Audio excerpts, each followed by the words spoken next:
And I just need to share my screen now. Let's see. Oh, there it is.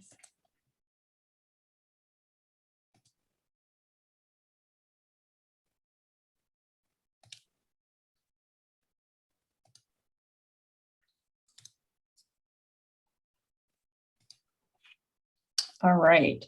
It's 6 o'clock, so I'm going to go ahead and get started. Thank you and welcome to the Plan Unit J presentation. We really appreciate your time and interest in this evening's presentation. My name is Dory Dalton. I am a community member here in the Genesee Foundation. I am a firefighter and I am your wildland specialist for the entire Genesee Fire Protection District. This evening, you will hear from Brian Mallett, the Open Space Manager. You'll hear from Nancy and Becky Smith from the Genesee Foundation Fire and Safety Board. And Chris Garlasco is also from the Fire and Safety Board or Committee from the Foundation, and she will be moderating this evening. Our presentation is being recorded and will be posted for later viewing on the Genesee Fire Rescue website and the Genesee Foundation websites. We've set aside an hour and a half.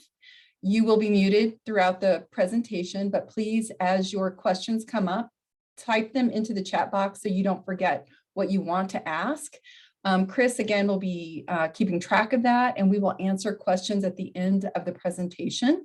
And at the end of the presentation, I'll also ask you for about 5 minutes of your time to complete a Zoom poll. Okay, all right, moving forward.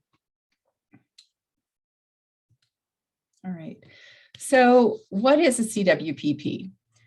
So our Community Wildfire Protection Plan was updated from our 2008 report. This was an 18-month project that was completed in April of this year in partnership with the Forest Guild. This plan is a tool for Genesee Fire Rescue, land managers, you the residents, and HOAs to help us prioritize projects to make our district safer and more prepared in case of a wildfire emergency. Please remember that this is a snapshot in time. This project included data that was collected by driving all of the roads and a general on-the-ground assessment of risk factors.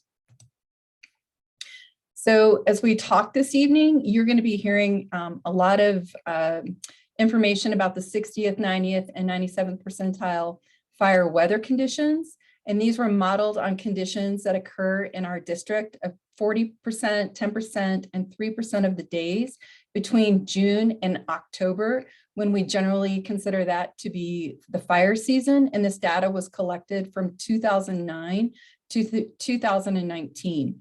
And the weather parameters you can see was the data collected at the Lookout Mountain Remote Automatic Weather Station for fuel and moisture conditions from the Fire Family Plus. All right. Also for this presentation, and when you hear us talk about red flag warnings and other ways, I just want you to understand that a red flag day warning means fire weather conditions are present and include warm temperatures, very low humidity, and stronger winds are expected to combine to produce an increased risk of fire danger. The 97th percentile fire weather conditions we modeled would qualify for a red flag warning and are similar to conditions that occurred during the Elephant Butte fire in July of 2020 to the southwest of the Genesee Fire Protection District. Our district experienced 5 red flag warnings in 2019 and 16 red flag warnings in 2020. This season, we have had 3 red flag warning days in the last 3 weeks. We are currently in a stage 1 fire ban, and there have been 3 wildfires, one in Estes Park, Idaho Springs, and West Ranch in Morrison, Colorado. Conditions used for the 90th percentile fire weather scenarios would constitute a red flag warning day only if widespread thunderstorms were predicted for the area, with a possibility of lightning strikes. When we talk about conditions for the 60th percentile weather scenarios, the fuels have higher moisture levels and lower wind speeds. All right, so this evening when we talk about your Plan Unit J, when you look at the map on the screen, you can see you're the most southeastern portion of the district. It's this green color right here.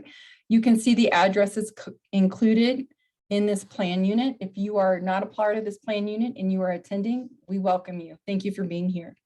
We want you to know that the plan units were created along HOA boundaries and property boundaries with considerations of roadways and topographical features. As we go through this presentation, I wanted to share with you how wildfire threatens our home. You can see on the left, you can see a picture of radiant heat. And radiant heat is the energy that is transferred through the air to other objects when materials burn. If a house receives enough radiant heat for a sufficient time, it will ignite without flames contacting it. Sometimes radiant heat can break the glass and windows, allowing windblown embers to enter the home. Even if the radiant heat exposure isn't large enough or long enough to result in ignition, it can preheat surfaces, making them more vulnerable to ignition from exposure to flames and embers. Even vegetation and other fuels located away from your home can pose a threat. As you look on the right, the top, I'm sure everyone has heard a lot about embers. Embers are the most common way that our homes and businesses in the WUI burn and are destroyed. 80 to 90% of homes are destroyed this way. I want you to imagine a blizzard, but instead of snow, I want you to think of fire, because that's what an ember storm is going to look like. The bottom right, we talk about direct flame contact, and this is when flames actually move through the trees and actually come in contact with your home, or it's going to move along the ground on the surface and move through the surface right up and directly touch your home. All right, so on this slide, you're going to see hazard ratings. And before I explain your hazard rating, I need everyone to understand that the entire Genesee Fire Protection District is 95% more likely to have a wildfire as compared to the rest of the United States. And this puts us at an extreme hazard rating. The ratings of the different plan units are relative to one another, and they're based on four variables. And you'll see these on the right side of the screen. We have fire risk, suppression challenges, evacuation hazards, and home ignition zone hazards. When you think of your fire risk, remember that, again, we're down here in this bottom right corner on all of these pictures, these graphs, and you're going to be highlighted in black here, or outlined in black. So for the fire risk, it's going to be based on your fire behavior. What is the wind, the temperatures, the humidity like? How about the topography and the location and the fuel that the fire is able to consume? And you can see in this graphic, you are rated at a high hazard rating, okay? We move over to suppression challenges. Next to it, again, you have a high hazard rating. And this is based on, once again, the fire behavior, the challenges that can arise getting equipment into your area. And it's also important when we talk about clearing the roadside vegetation so that we can get in. The optimal driveway and roadside clearance would be 13.5 feet high by 20 feet wide, including the road. And these are based on Jefferson County recommendations and Genesee Fire Rescue apparatus sizes. Okay. And again, you are rated high. We move down to evacuation hazards. Everyone in Plan Unit J realizes that you are on the most southeastern portion of the district. You are an extreme hazard rating for evacuation. And again, these evacuation hazards again are going to be based on the fire behavior, visibility, where you're located, the width of the road, the type of notification you receive. Is it the entire community evacuating or just part? Are residents exiting while resources are entering? So there would be two-way traffic, okay? And also this is going to be based upon non-survivable roads. And Brian will define non-survivable roads in just a few minutes. So when we move over to home ignition zone hazards and you look, you are rated at a high hazard rating. And these home ignition hazards are going to be based on your home. You know, what are the roofs made out of, the siding, your defensible space in your area. Please remember your defensible space is the 100-foot circle around your home. And if your home backs up to a slope, it's going to be bumped out to 150 feet around your entire home. Okay. When you think about your defensible space, we, the firefighters, will we have enough space around your home to make a stand to prevent fire from reaching your house? Think about your house. Would we, the firefighters, be able to defend your house without putting our lives at risk? We'd like to see fire on the ground in mitigated areas where we can have a chance to stop the fire and not allow the fire to go from tree to tree because trees are too close and dense or have ladder fuels under them. We cannot fight fires in trees. All right, so overall, when you think of all of these things, your hazard rating for your plan unit is a high hazard rating, okay? This slide kind of gives you an overall, some overall information risks related to your plan unit. You can see that most of your homes are situated on a slope with some dense forest or ladder fuels downslope from you. There is apparent defensive space work, but the vegetation is regrown, so it needs to be upkept. There are many private driveways that are narrow and they don't have turnarounds that are adequate for firefighting equipment to get in. Approximately 10% of the roads, private drives, and driveways have potentially non-survivable conditions under the 90th percentile weather conditions. About 55% of the unit is at risk of passive or crown fire activity, and about 35% of homes are at risk of extreme exposure to radiant heat. This slide is going to give a little bit more information on flame length and crown fire. On the left, you'll see your plan unit is outlined in blue. Your plan unit is mostly these lighter peach colors with some red in there, okay? And so what that lets us know is it's basing this again on 90th fire, the percentile 95% fire, 90% fire conditions. Again, I'm sorry.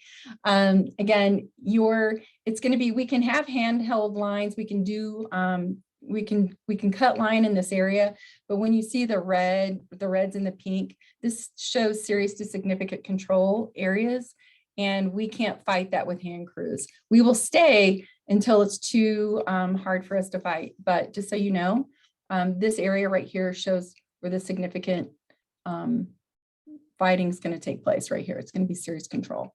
And then on the right, you can see crown fire, again, based on the 90th percentile weather conditions. All right. The majority of your unit is the yellows and the oranges, which shows us that you are going to have passive crown fire, which is going to go to the trees based on the surface fuels. And the lighter colors show surface fire in your area.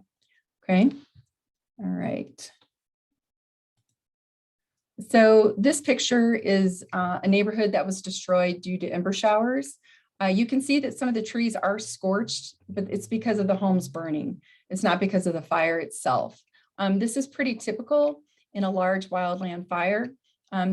These homes, again, it's due to the embers reaching each other. This picture is from the Waldo Canyon fire that took place in Colorado Springs.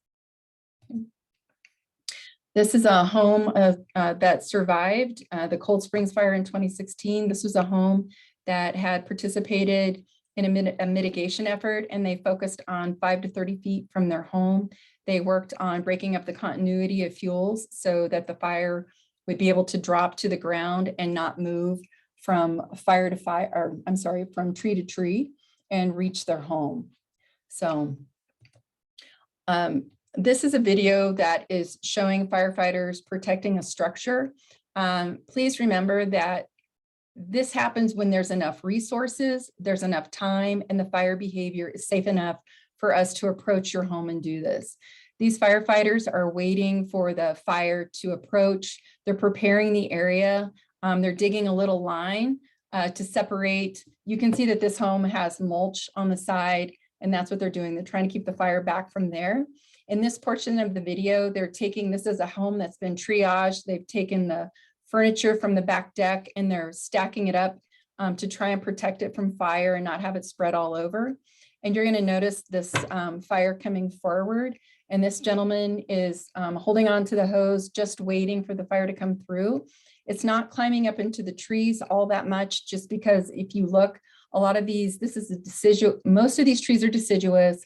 There's a lot of, the understory's been taken care of. These trees are very well limbed, okay? Here again, the fire front's coming through, and they're not going to waste water because they want the vegetation to burn so that if the fire comes back through, this will be the black and fire won't be able to come through on it again. All right, I'm going to move it forward a little bit. And the fire front does come through and they're able to stop it. And this is just kind of afterwards what it looks like. Yeah. In this portion of the video, it just shows them mopping up and making sure there are no spot fires or whatnot that they need to take care of. And again, remember, this is all based on resources. This can't happen behind every home. There just isn't enough resources. So that's why it's so important to have that defensible space. All right, so there are things you can do to help us. So on the right, we're going to talk about canopy spacing. Remember that these are all based on Colorado State Forestry Service guidelines. The recommended spacing between the crowns of your trees is 10 feet. And when we talk about crowns, we don't mean the top of the trees, we mean the most outer reaching branches, okay? And if you have trees on sloped ground, they need more space, okay? When we talk about limbing your trees, on flat ground, you would limb them 6 feet, sloped 8 to 10 feet, or a third of the total height of the tree, whichever's less.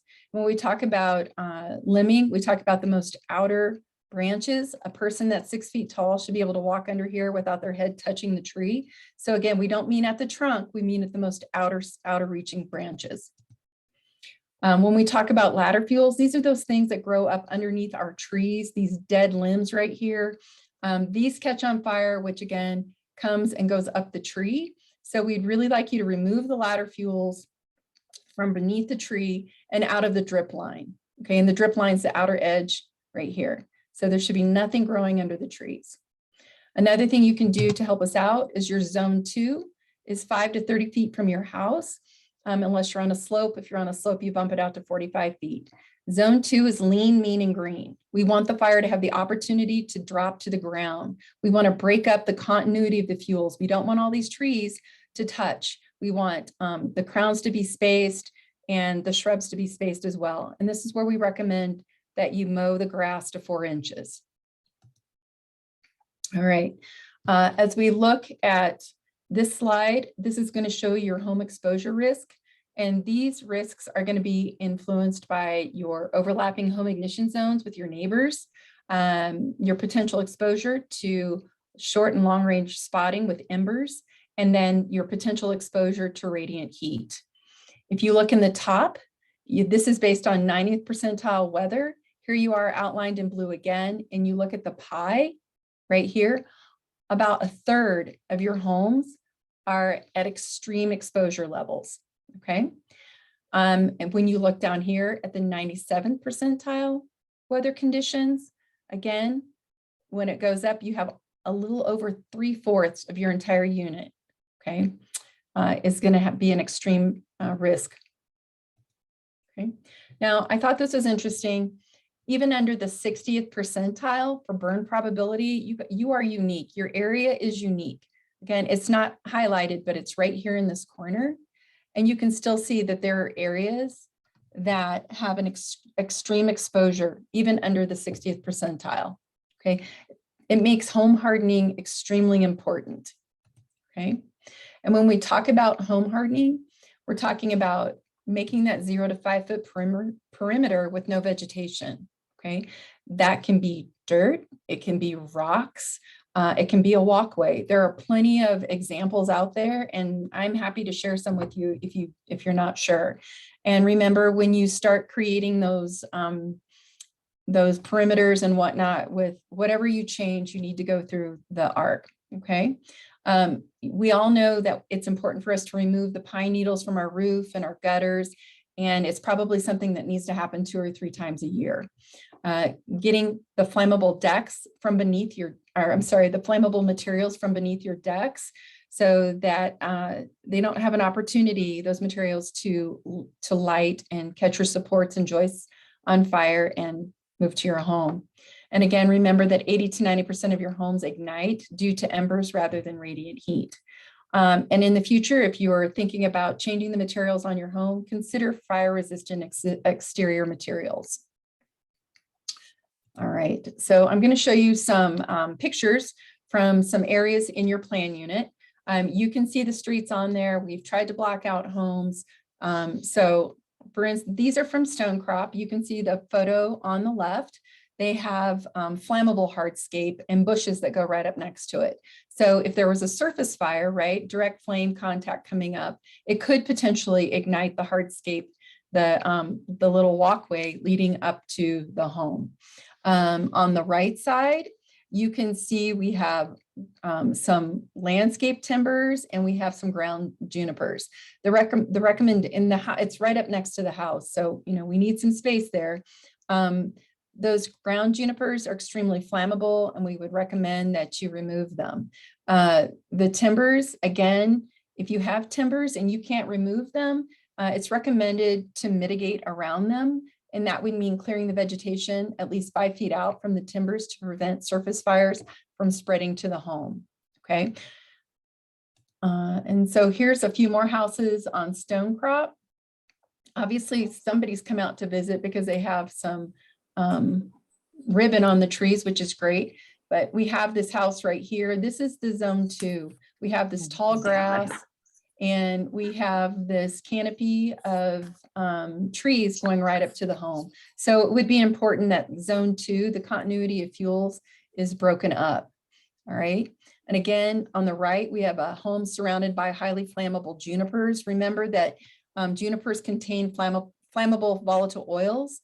Junipers frequently have dry or dead wooden leaves at the base, and all of these elements create a virtual tinderbox for a potential fire. All right. On this slide, we have these bushes or shrubs that are within 5 feet of the home. We have this grass that goes right up against the edge of the siding. On the right, we have another home with that tree canopy that goes right up to the home. Lots of different levels.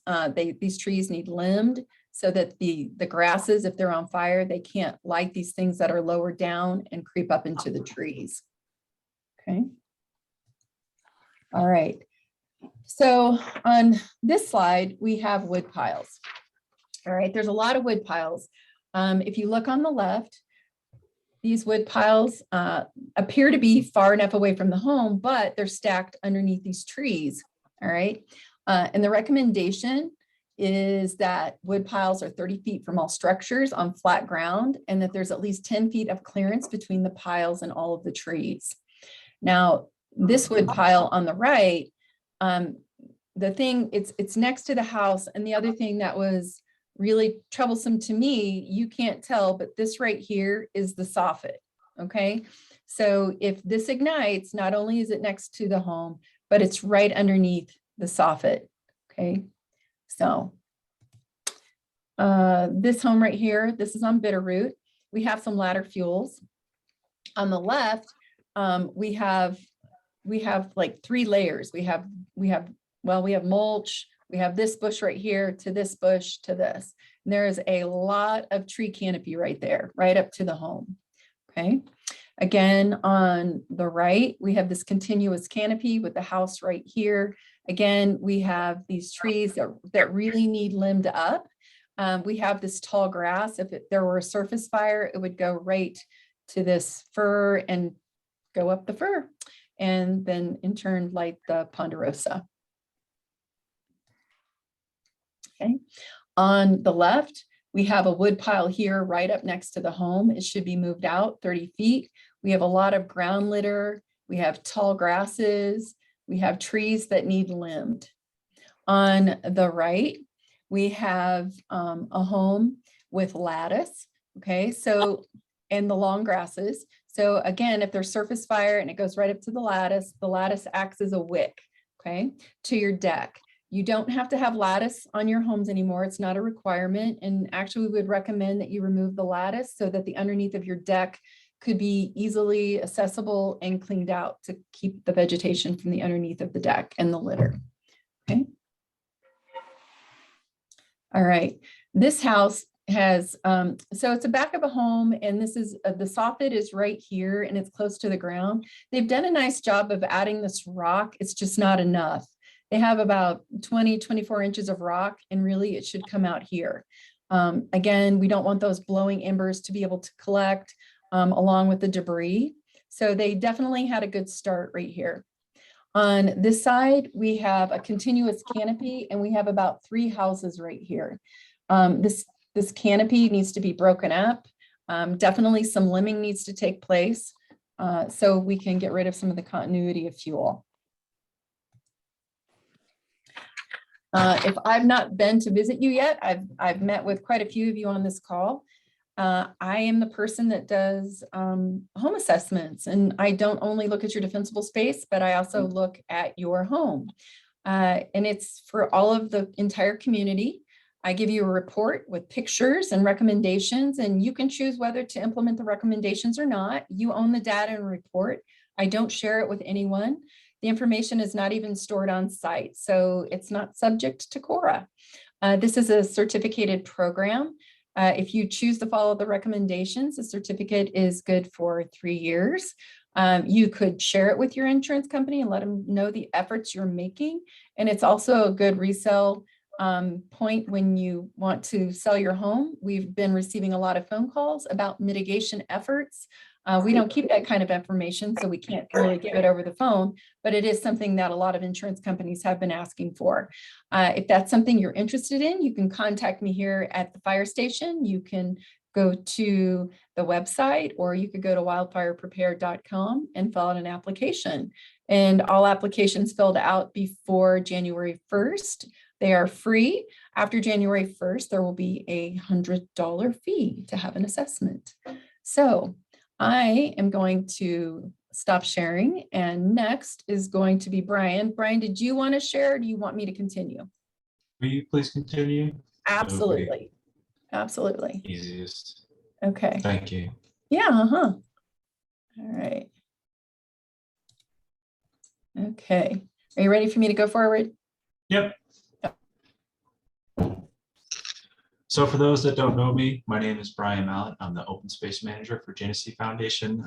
Just looking through the list of names on here, and I think I've talked to a lot of you just over the past year. I've been here since March 2020, so 18 months or so. And a lot of you understand that Genesee Foundation has open space. We have 1,200 acres of open space. And then I also have a role in education for general natural resources, but a lot of it tends to focus on wildfire and mitigation, defensible space in partnership with Dory. So one thing I wanted to bring up first is that we have an annual plans for our open space, and call it the Open Space Management Plan, and do that every year. And that will be available to you all in January when I finish this for this one for 2022. It goes through a few reviews. One is the Open Space Committee, formerly the GYM Committee, and then the board of directors reviews it as well. And in there, when it's available, you'll see that we have 70 acres of grant funded forest restoration work from this year and next year. And that's a common theme in the open space, that we seek out and apply for grant funding to do wildfire mitigation, forest restoration, noxious weed management, and other natural resource stuff that we can apply for. Okay, Dory, you can go to the next one. So this map on the right, it's not of your unit. For those that are very familiar with Genesee, you can see that this is the western part of Genesee, but this is where our open space work is going to focus for the next 2 years or so, with the exception of also working off of Chokecherry and Genesee Trail Road. All of that is based on priorities from the CWPP and the fire department as well, through their recommendations. And just because it's not in your unit or right next to you, it doesn't mean it won't benefit you. The work that we do on open space will ideally stem or slow the spread of a rapid wildfire coming eastward, the westward wind. That's generally how it's modeled, is that a wildfire would come from the west. Of course, it can start anywhere. It can start in Genesee and go west. It can start in Genesee and go east, south, north, wherever. But based on all the data that we have and from experience, that's where we are focusing. And the Open Space Management Plan will go into this as well. It goes over the next 3 years or so of where we plan to do forest restoration work. Okay, Dory, you can go to the next one. So mitigating roadways is one of the priorities for me, for open space and Genesee Foundation. Also the board of directors, that's something that they've made clear as well, and our fire and safety committee. So open space, I have a crew each season. I hire a crew of seasonal folks, and then I also have a full-time assistant open space manager. And we've already started this mitigating private drives and major roadways, so the county roads, where open space goes right up to it. And we're going to continue doing that for the next 2 or 3 years. And again, I've prioritized and focused that work based on the CWPP and what they've modeled, and input from the fire department, board, and the fire and safety committee. That next point, property owners are responsible for mitigating roadway if the road crosses private property via road easement. So I was looking at the map. A majority of Bitterroot, Stonecrop, and Daisy Lane are a mixture of private property owners owning across the road. So Genesee Foundation has an easement to maintain the private drives, and we do that via plowing and physically maintaining the road, making sure it's good. But the ownership is, if you look up on the county website, you can see it's just a mix of residents and Genesee Foundation. A lot of it is owned by you, the residents. And Dory talked about roadways and the importance of evacuation, and that's why we hammer this home. And Becky Smith will talk a bit about it at the very end, but a big reason for these meetings is to encourage you all to meet with me and Dory out there and talk about this, and talk about how we can do this as a community. We're not putting everything on you, but the onus is on us as a community to make it safer for everyone. And then the third point, property owner is responsible for mitigating their own defensible space, even if it extends into open space. So you can remove trees on open space. I know a bunch of you have done this already, and you know that there's a process for it. And the process always, just for open space, just starts with calling me or emailing me, and I can talk you through it. I'll meet you out there on your property, and we'll figure out how to do it best. And then the last point, Genesee Foundation ARC will allow efforts to mitigate defensible space beyond your property line. So that's just saying going into open space again. And it's the ARC has evolved over the past couple of years, and rapidly evolved this past year. And generally the idea is they want to make it easier and a better process for folks to be able to remove trees. They don't want to make it harder. They want to make it more accessible for folks, because they recognize how important this is. Okay, Dory, you can go to the next one. So when Dory and I come out and talk to you, whether it's Dory doing your defensible space, or if I talk to you about open space, or we talk about roadside thinning, everything we say is based on the best available science. And I know, yeah, all of you have received this home ignition guide from the Colorado State Forest Service. Chris Garlasco and other volunteers put it in your mailbox. So hopefully you have that. And that's the best available science. Colorado State Forest Service is the state leader in defensible space, wildfire science, mitigation, that stuff. And a lot of it comes from California, and it comes from decades of wildfire science. And it's always evolving. And for those that have lived here for decades, you've probably seen that. You've seen that the recommendations have gotten, I guess the word is stricter and stricter, saying you should remove a few trees to you should remove more trees, and then a lot more on home hardening, because the science has focused in on how do homes actually burn, how does land actually burn it. They figured that out. And when we talk about wildfire here in Genesee, we would hope for the best, which the Elephant Butte fire would be the best case scenario. No homes or structures were burned. Nobody was hurt. It was very expensive to put it out, that's for sure. But it was the best case scenario. It was a small fire, and the weather changed at the last minute when it was backing down the mountain, the Butte. But the weather changed, it got cooler, and rain came and stopped it. But we should plan for the worst, which is the Cameron Peak fire, where structures were burned and people were hurt, and especially in a dense community like this. So planning for the worst means doing the most mitigation that you're capable of. And again, if Dory and I come out and talk to y'all, we will talk about that specifically for your road or your house. And then I get this last question a lot, surprisingly a lot, for a community that is in the WUI, the wildland urban interface. If it's going to burn, why should I do anything? 3 reasons why you should do something. Firefighter safety. So they are going to, if your home's on fire or if there's a wildland fire behind your home, they're going to consider coming to your house. It's not a guarantee. It depends on the scenario and the conditions, but they're going to consider coming to your house, and it is your responsibility to make your home, your land as safe as possible for firefighters to engage the fire. That's the #1 reason. And that also goes with roadside thinning. Second reason, evacuation, improving your evacuation route. Even if you think there's no chance your home will survive, you still have to get out. And these over-encumbered forested roadways, that's how we have to get out. And it's not just you, it's your neighbors as well. The third reason, your house could be saved. It very well could be. And Dory made that point via those photos at the beginning of her presentation. Okay, Dory, you can go to the next one. So what's a wildfire presentation? That was some pictures of fires. The bottom left one is one that I focus on. That's from the Paradise Fire in California. So folks were regularly driving through fire to evacuate the fire. And it is a little bit different scenario. They weren't the Front Range, they weren't close to Denver.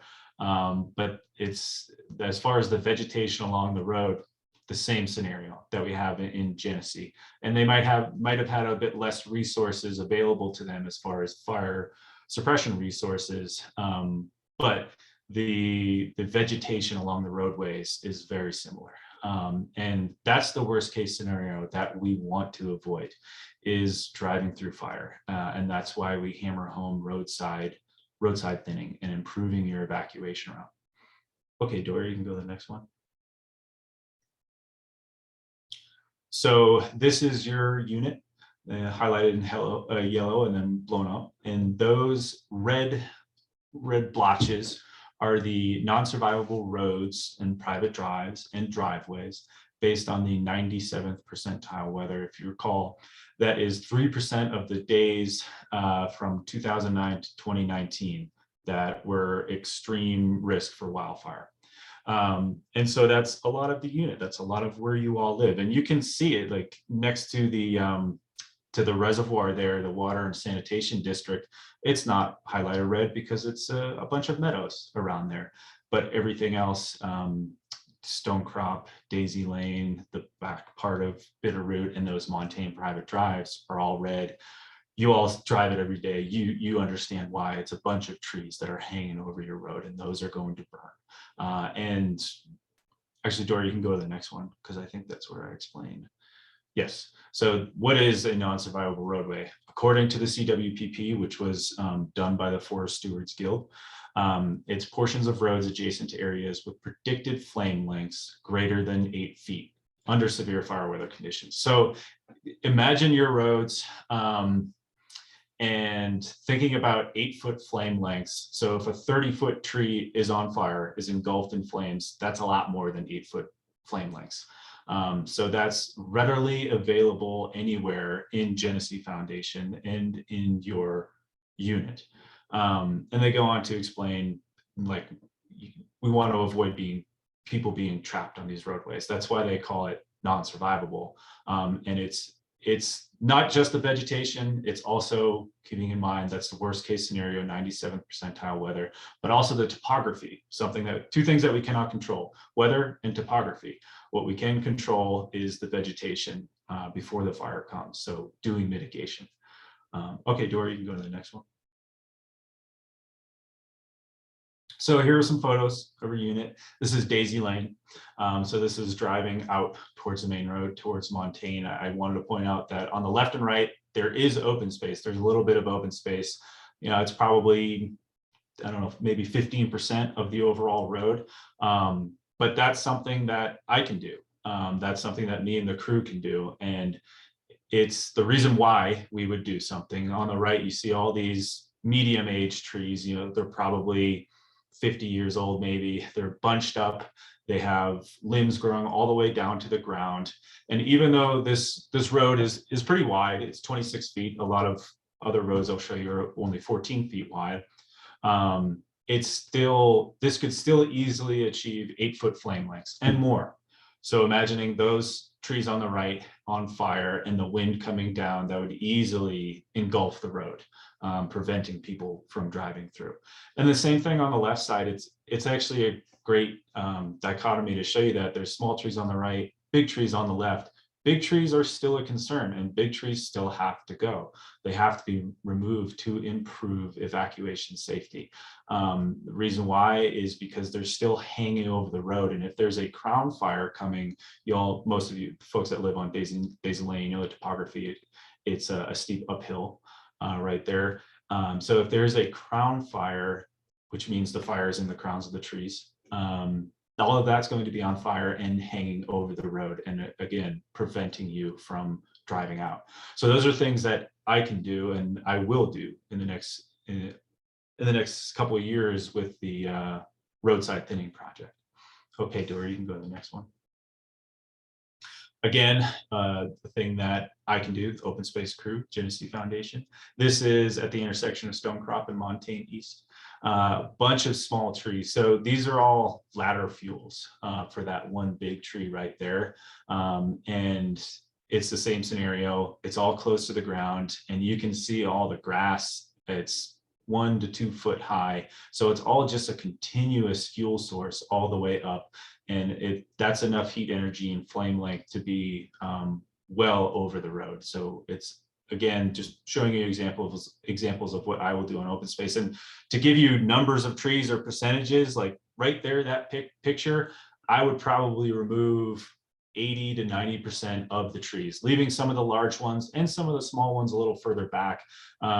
That picture of that forest right there is an unhealthy, unnatural, dense forest. Ponderosa pine should be growing in a more open grown area where you have individual trees with plenty of space, ideally 15 to 20 foot crown spacing, and then other groups and clumps of trees with that within. So you'd have maybe 5 stems all close together, and then you'd have that 15 to 20 foot crown spacing around it. So it's not the way it's supposed to look. And the reason why is because we suppress fire. I'm sure a lot of you have heard this, but we've had fire suppression in Colorado in the West for 100 years. And so the forest is supposed to burn, but we don't allow it to. So we have to mechanically go in and replicate what wildfire would do, which would be removing those smaller trees, limbing up the larger ones and spacing everything out.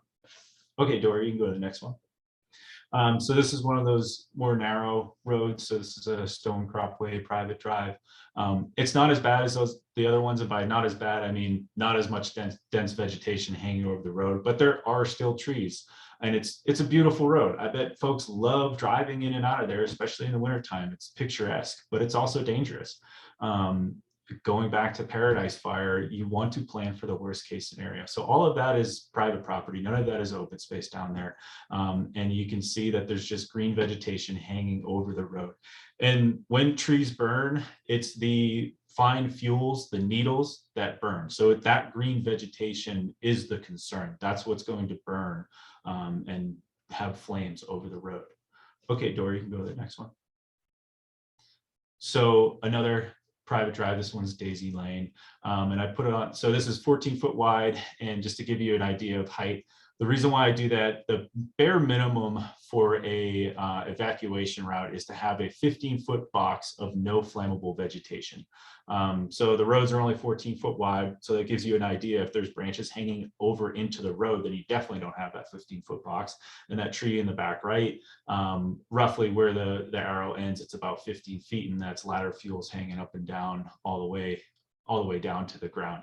And then just to remind you, on that left side, I had an arrow. It can easily achieve greater than or equal to 8-foot flame length. So that's why in the model it popped up as a non-survivable roadway in 97th percentile conditions. So again, something, if this were open space, or if I were talking to somebody about, if they asked me, how do you mitigate this? Removing a lot of those trees along the roadways. Yes, it can be difficult to think about that because we all love the trees, but it's not a natural forest. It's unnaturally dense, and it is a hazard for you and all of your neighbors. So you strongly have to consider removing a lot of those trees along your roadway. Okay, Dory.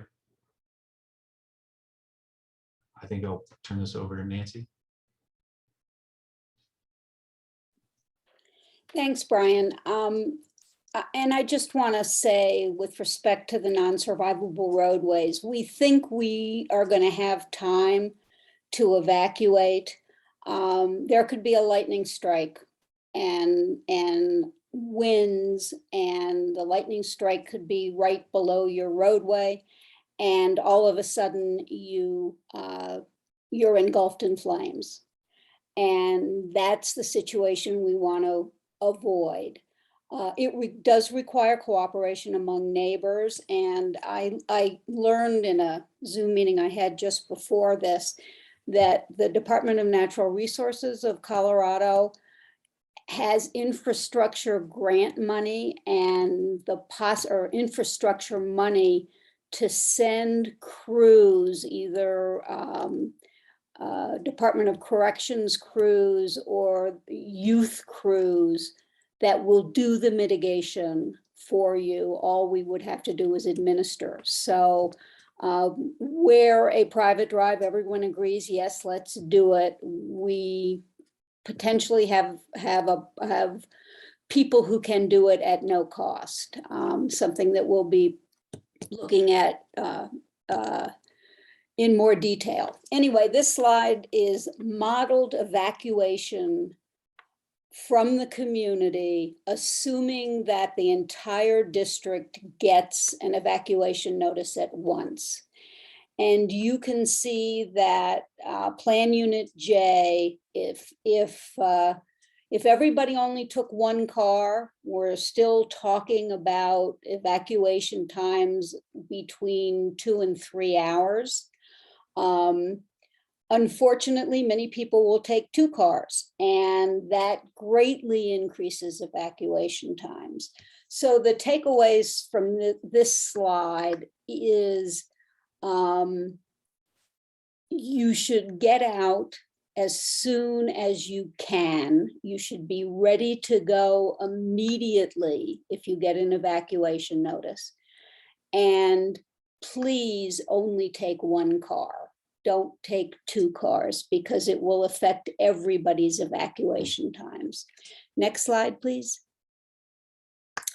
We have a number of egress challenges. We have our non-survivable roadways, where if you are in that situation where traffic is pretty much stopped or not moving, and you're in an area of non-survivable roadway, and the fire is there, it's a real life safety issue. We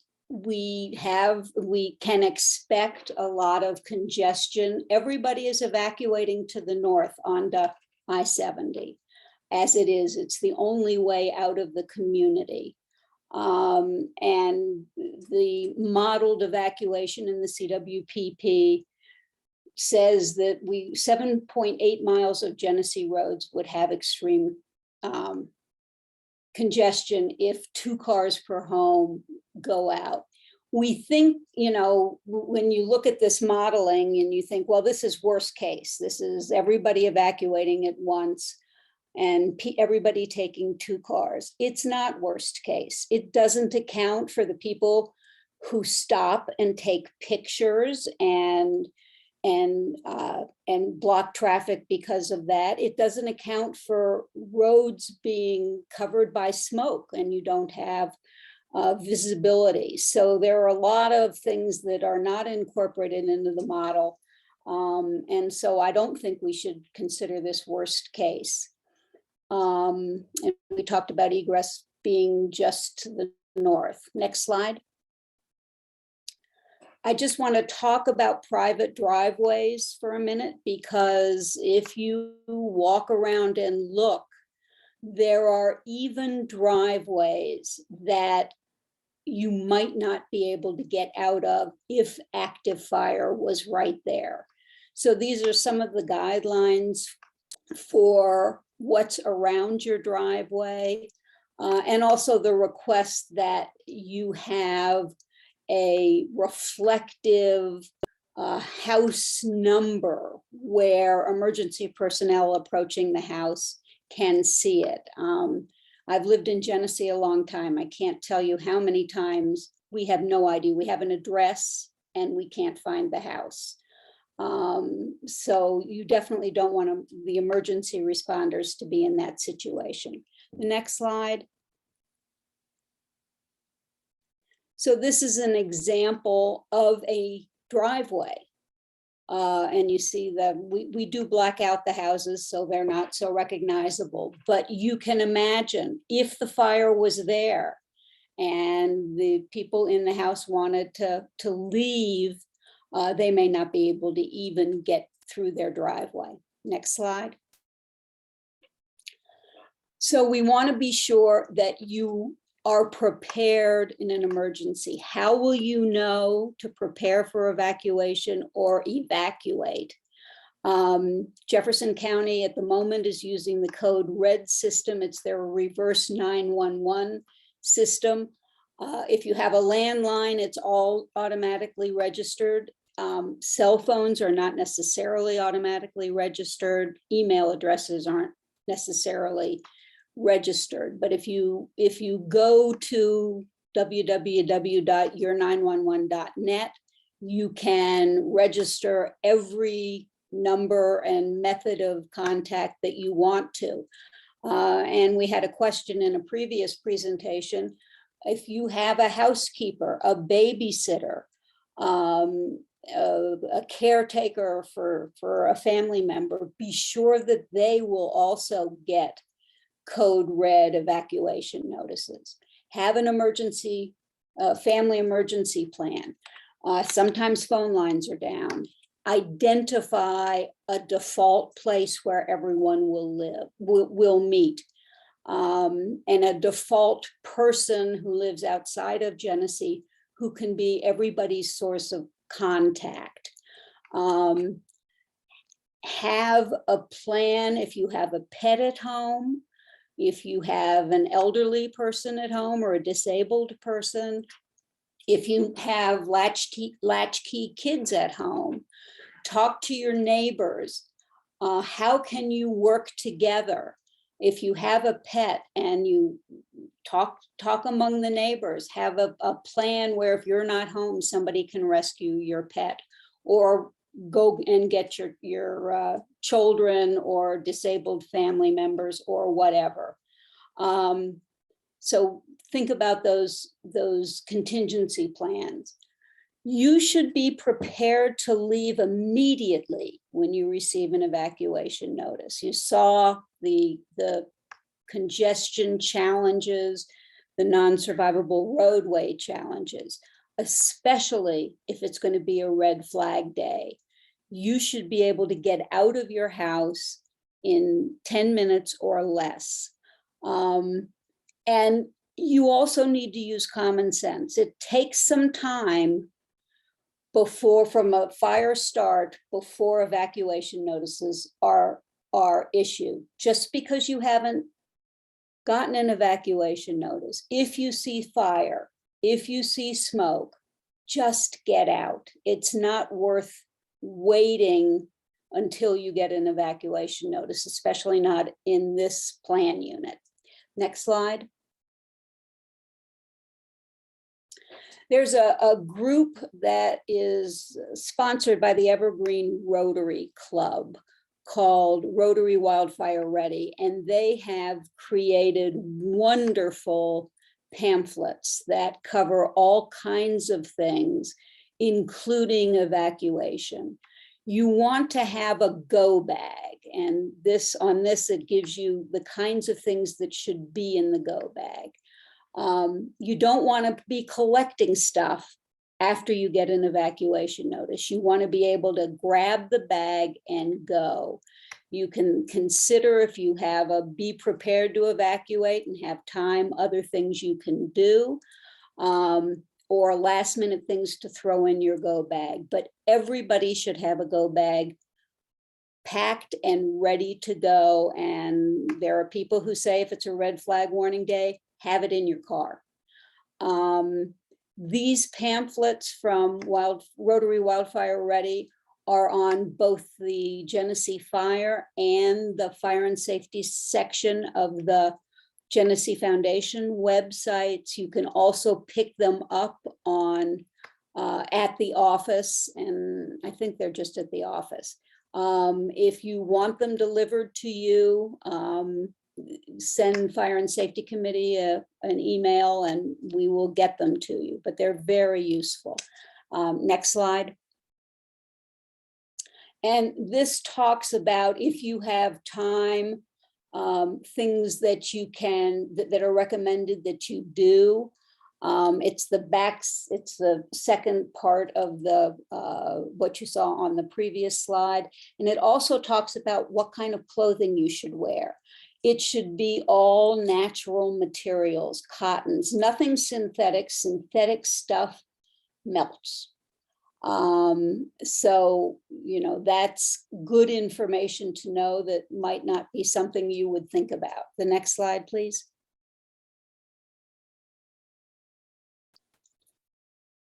Becky. Hello, everyone. I'm Becky Smith. I'm your neighbor on Bitterroot and a member of the Fire and Safety Committee. The reason we're doing these presentations is to make you aware of the risks that we have in our part of the neighborhood, according to the CWPP. I know it's a lot. The word I hear often when I get feedback about these presentations is sobering, and it is sobering, but hopefully you're also getting a lot of recommendations, a lot of good advice, a lot of good ideas on how you can mitigate your home, and it does make a difference.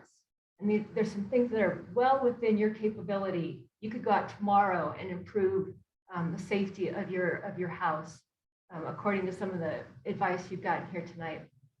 But in addition to these presentations, we are encouraging people to schedule neighborhood walks with Brian and Dory. They've been mentioned a couple times in the presentation. And this is a chance for you to meet with them face to face, ask your questions, ask, you know, about a tree you're concerned about, or a clump of trees, or some quirky thing about your house, and to have get direct questions from the experts.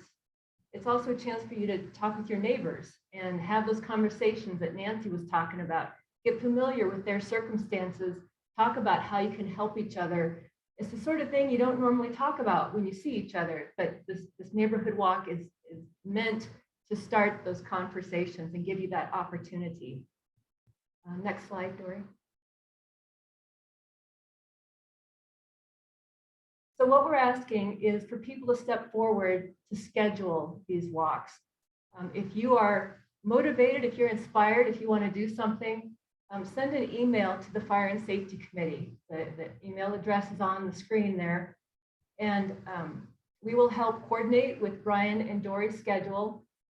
I know right now that it's probably going to be March.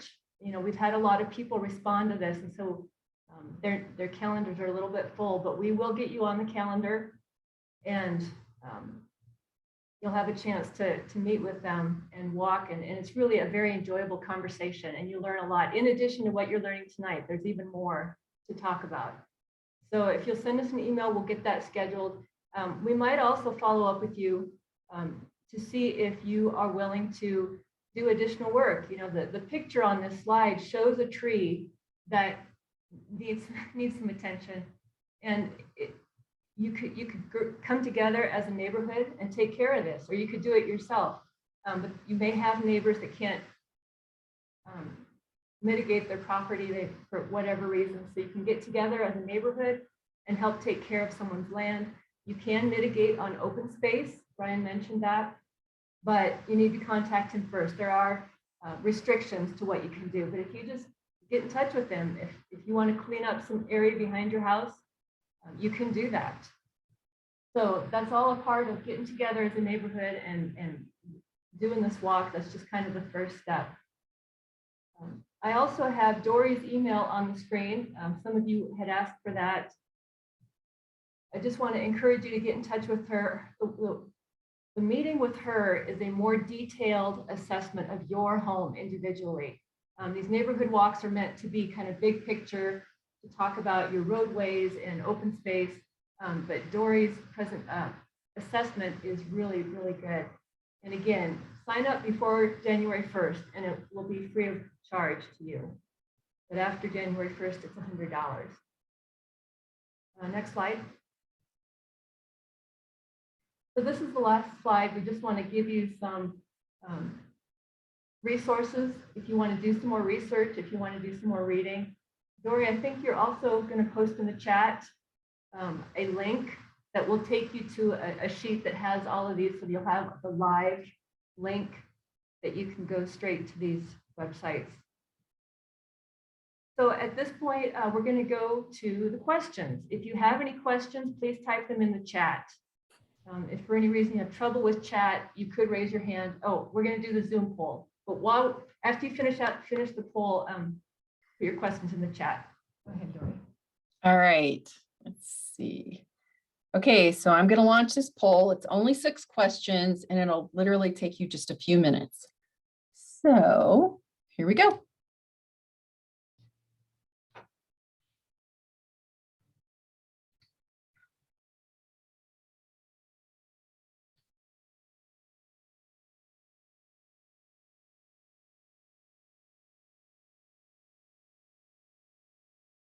So nobody's done it yet.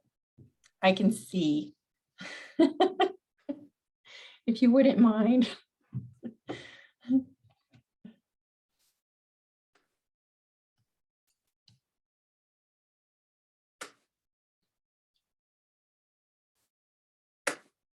We're at 3%.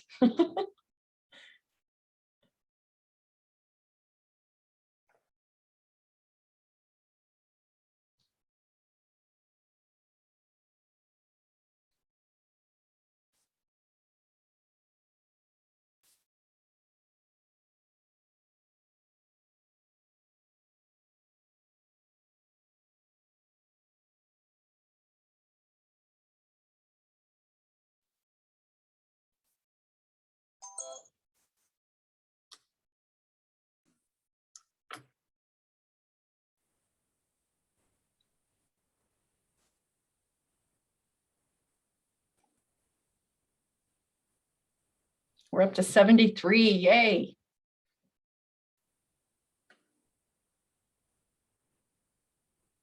Ooh, 80.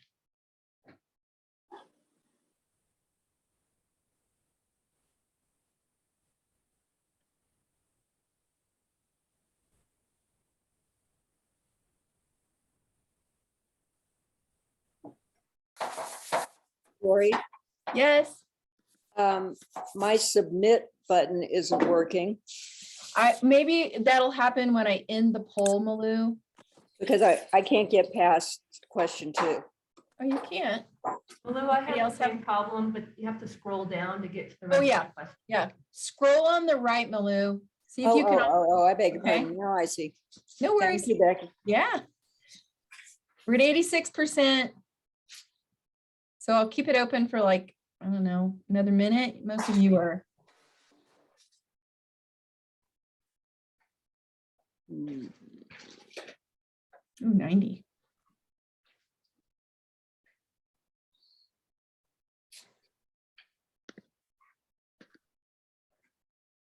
Hey.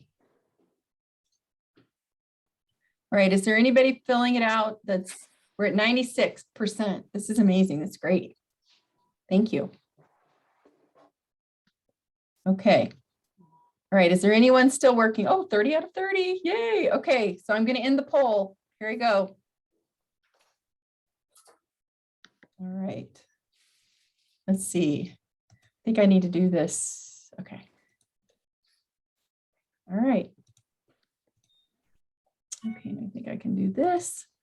All right, so we can do questions now, and I'm going to get that link and put it in the chat box. So go ahead, Chris. All right. Again, just want to reiterate that all of the resources that we talked about here, all pamphlets, all the discussions, all the email addresses and resource links are all on the Genesee website. So geneseefoundation.org, and you go over to the Fire and Safety tab, and the Fire Rescue District also has them. So easy to get that information. And right now we have a couple of people that are putting questions in. I'll go to the questions first, and we'll do raised hands after that. Very good question from Matt. We've got 2 reservoirs down here right in the south side of our community. What kind of impact do those reservoirs have, Dory? Well, that's going to be an operational question, and obviously during a wildfire, that would be utilized. I'm not someone that's qualified to say that that's enough water to put out the fire, but definitely it would be utilized. And it's a good thing we have it, right? And that kind of marries with a question that other people have asked is, I have a fire hydrant right near my house. Mhm. So does that make my home safer? During a wildland fire, unfortunately, it does not. When we have a wildfire, we do not tether ourselves to a hydrant. What happens is we are very mobile during a wildfire.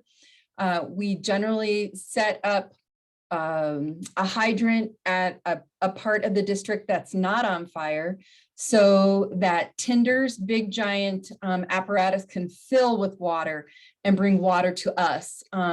We can't hook to a hydrant because we can't move if all the hoses are in the way. We might use your hydrant to plumb your house. If you lived on Stonecrop, last summer we practiced that in that area, but we wouldn't hook to a hydrant and hook up hoses like we would for a structure fire. And somebody is asking about the timing for any kind of an additional evacuation route that we've been looking at. Nancy, do you want to talk about that? Sure. So this is definitely a priority. You can understand why. There has been a potential route that goes from the Water District campus down to 74 with a very preliminary engineering study around that. Interestingly, when we started to look at potential evacuation routes, it became apparent that that some of the routes offered significant strategic fire defense value, in addition to being a potential evacuation route. So we are in the process, we being a working group of the Fire and Safety Committee, trying to look rigorously at the advantages and disadvantages of a variety of different evacuation routes, some of which were identified in the CWPP, some of which weren't. The CWPP did look at the theoretical advantages of having a route to the south down to 74, understanding that depending upon the fire, something may be workable or may not be workable. We're probably talking about needing to spend a lot of money no matter what we do, and the community needs to be in support of the fact that this is an important thing to do. There are people who live on the front side of the community who say, well, I can get out, so it's not my problem.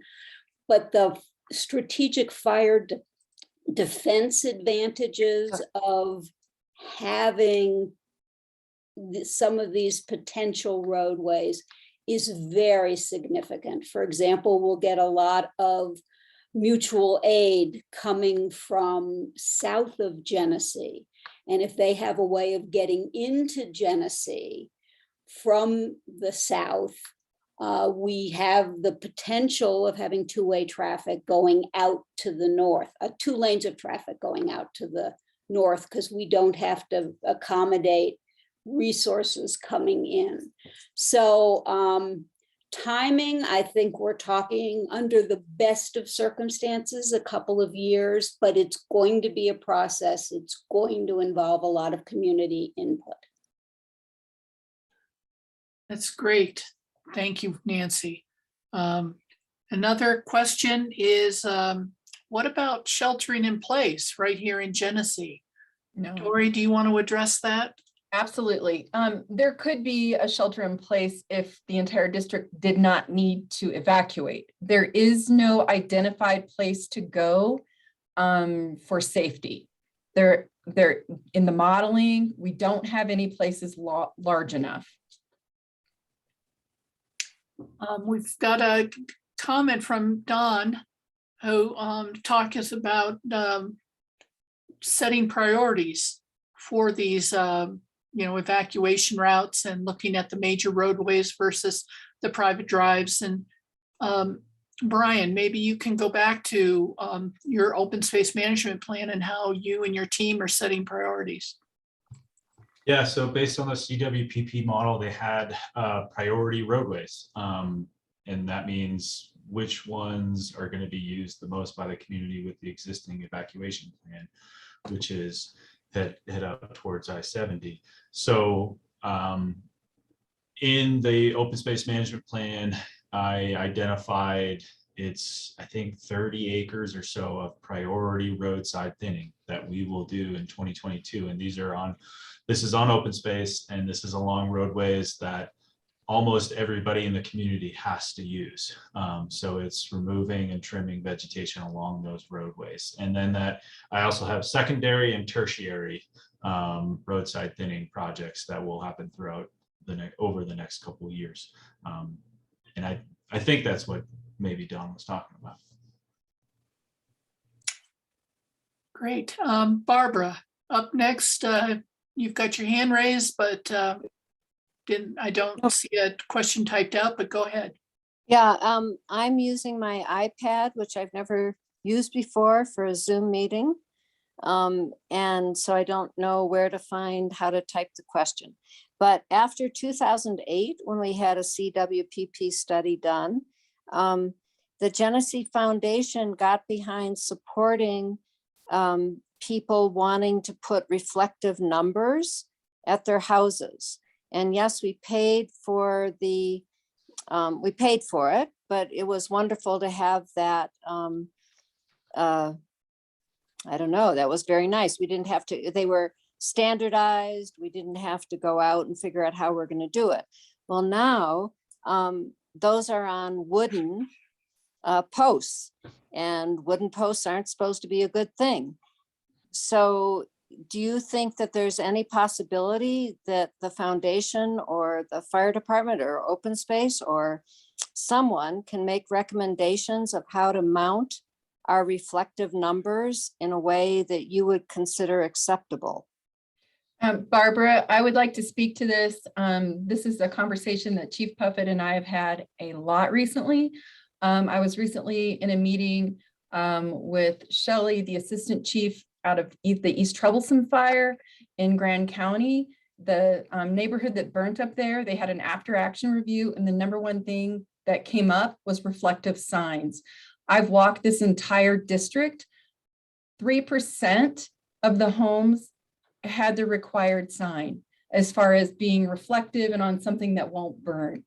Walking by your homes at the edge of the driveways, there were homes that I could not read the signs literally on the house due to the address being on like tiles or something. We couldn't see it. You can't read it.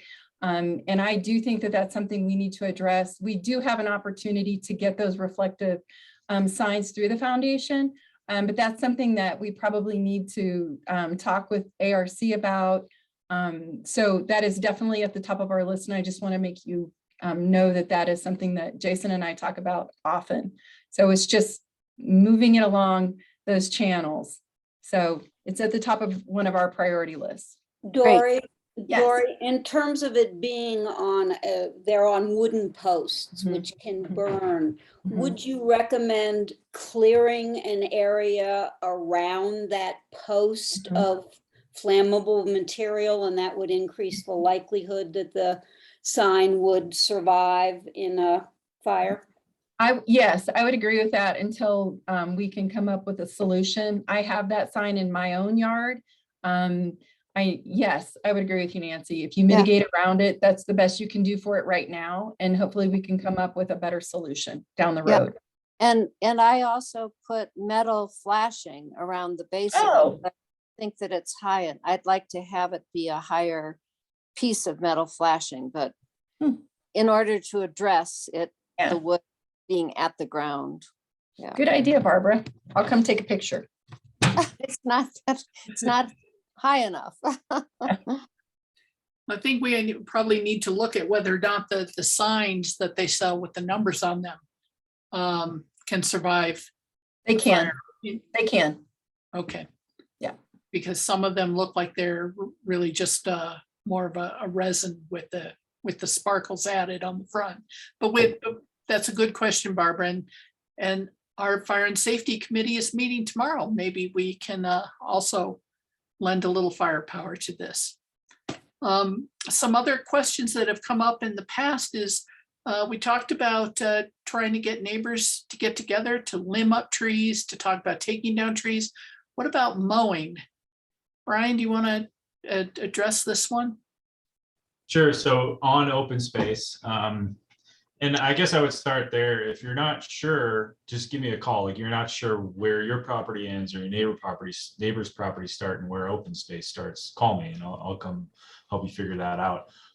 But yes, I do want to enable residents to mow a small strip, maybe 4 or 5 feet on the roadway of open space, because I talk a lot about roadside mitigation and that is a part of it. And we don't have that ability. I don't have a big lawnmower. And then we also have, I think it's like 20 miles or more of private drives. So some folks have asked me about that and some folks have been great and just have done it and done other things as well. But the first step is calling me and asking me about it to make sure you're on the right property. That's my biggest thing. And another question about trees, are some trees more fire resistant than others? You know, spruce are supposed to be water loving. Does that make them a better tree to have in your yard? Nope, spruce are very flammable. The only trees here that we have that aren't very flammable, note that all vegetation is flammable with the exception of succulents like cacti. Aspen and cottonwood do not carry fire very well because they tend to hold a lot of moisture.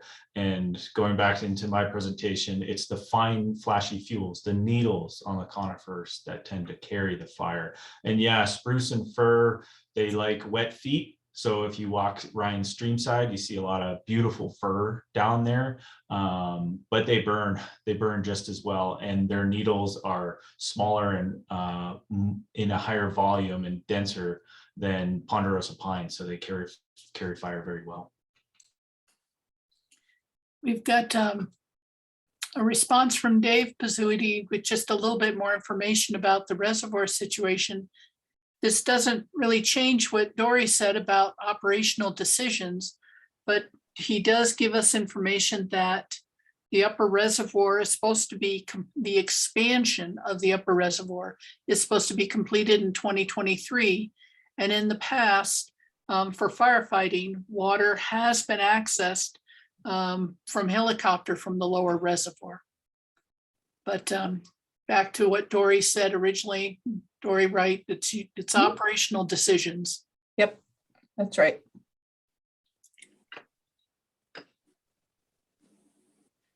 And another thought is, Previous groups have asked about, what about companies? Can we get a list of companies that help us to harden our homes, to do some of that work?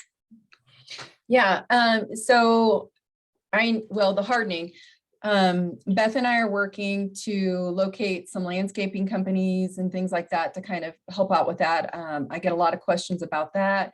And honestly, as far as hardscaping your home, that's difficult. I haven't come across just kind of like a handyman type of person to help change screens and those kinds of things.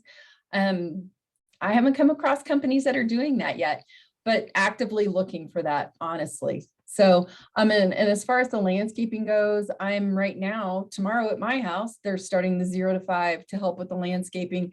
What I did is I just talked to my landscaper and I just said, I know you just put this in a couple of years ago. I want you to take it out and I want you to add rocks. We had that conversation and he was very agreeable to do what I wanted because, you know, I'm going to pay him. I went through the ARC process and, you know, I just had to say, state the color of the rock. I think I had to take a picture of the area and go through the process. And it literally did just take me a couple of days, just back and forth emails and photos. And it wasn't painful. Sorry, I got off on a wrong tangent. No, I don't have a list. I feel like it's so new. If somebody knows someone, they're going to make a lot of money because we need some people out there doing these things for us. Looking at some questions from our previous presentations. Brian, maybe you can give people an update. What's going on with grants? Sure. So in the past, the Fire and Safety Committee and Open Space Manager and Genesee Foundation in general have supported residents by the Genesee Foundation applying for defensible space grants. So you as an individual, as a single resident, there are no grants for you, but there are grants for entities such as Genesee Foundation. So we've successfully done that in the past, and maybe some of you have participated. This year we applied, did not get it. We're going to apply again. We didn't get a lot of feedback. So this is a Colorado State Forest Service grant. We didn't get a lot of feedback as to why, but we think we know, and generally it's because our defensible space application was for a bunch of homes that are scattered throughout the community, and that doesn't have strategic value. When the state gives money out, they want to have strategic value.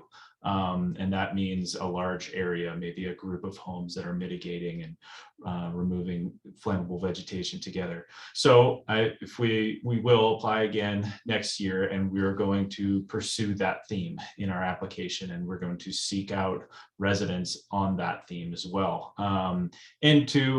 We have grants, like I mentioned, on open space. That's generally an easier target because we have 1,200 acres, and I can be strategic when I apply for that in these large areas.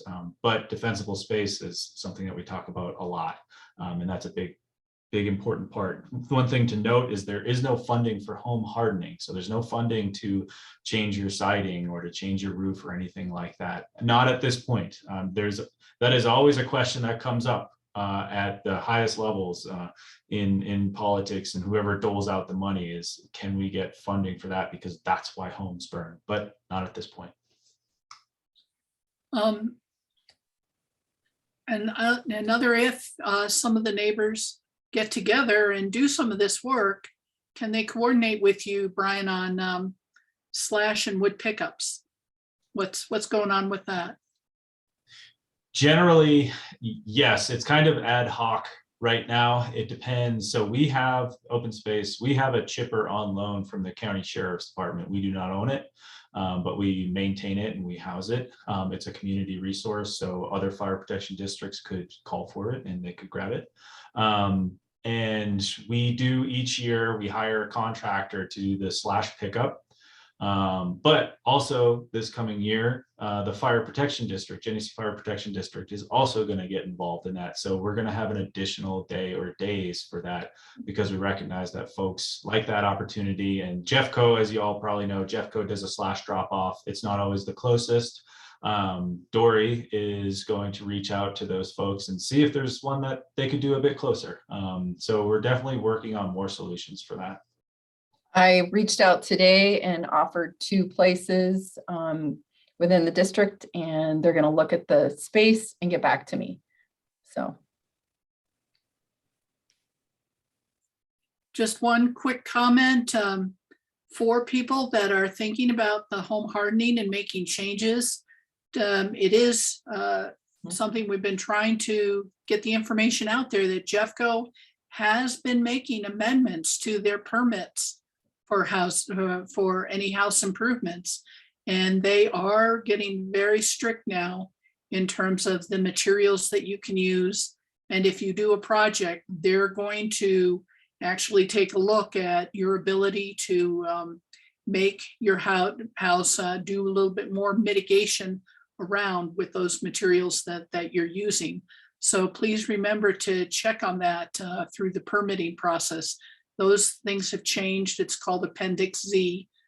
And I know that our ARC will be referring to that in updates to come in the future. Well, that really covers a lot of the questions from tonight and from even previous presentations, Dory. Yeah, we have about 5 minutes left, and I just want to encourage everyone, if you've gotten the Genesee today in your mailbox, we've put articles in about where to start. And Becky mentioned there are things you could do tomorrow to improve your space, and she's exactly right. When you think about where to start on your home, start with your home in 0 to 5. Anything you can do to make your home ignition resistant, that's where you should start. So please reach out. I will, in the chat box again, put that link where you can go to for all of the other links that were on there. Just click on that and that should take you to a Google document. If you didn't get it, feel free to email me. I can send it to you via email. I'm sure you could email someone with fire and safety as well, and sign up for an assessment. If you don't know how to get there, email me that and I'll send you that information as well. Any other questions, Chris? There were no other questions, but I'll just say, some of the other plan units, they've already had yes. captains step forward and had neighborhood walks. So, we've got, this is part of the neighborhood. This is a big unit. If we'd really like to see some neighbors step forward, take care of your street. It's your neighborhood. Make it very small walk with a group of neighbors so we can be very specific about the particular houses and that private drive or that part of the street for you. And Dory and Brian give you incredible specific information that you can put to use right away. I think the last plan unit, wasn't there 4 walks that came out of that one, Becky? 4. So you're on Unit J. Can you do more than 4 neighborhood walks? Well, I think they should get credit for the Bitterroot one. They should. That was a great one. That was a really good one. So we need at least 4 more. It's pretty painless. Just email us. Again, we want to thank all of you for being here. We really appreciate that you come to listen to not only improve your plan unit, but for your community as well. And please remember this, anything you do is going to help you, it's going to help your neighbor, and it's going to help the entire community. All right, please help us get the message out. It's really important. So if there's nothing else, I'm going to stop the recording and I'm going to end the meeting. And again, thank all of you for being here. We really appreciate it.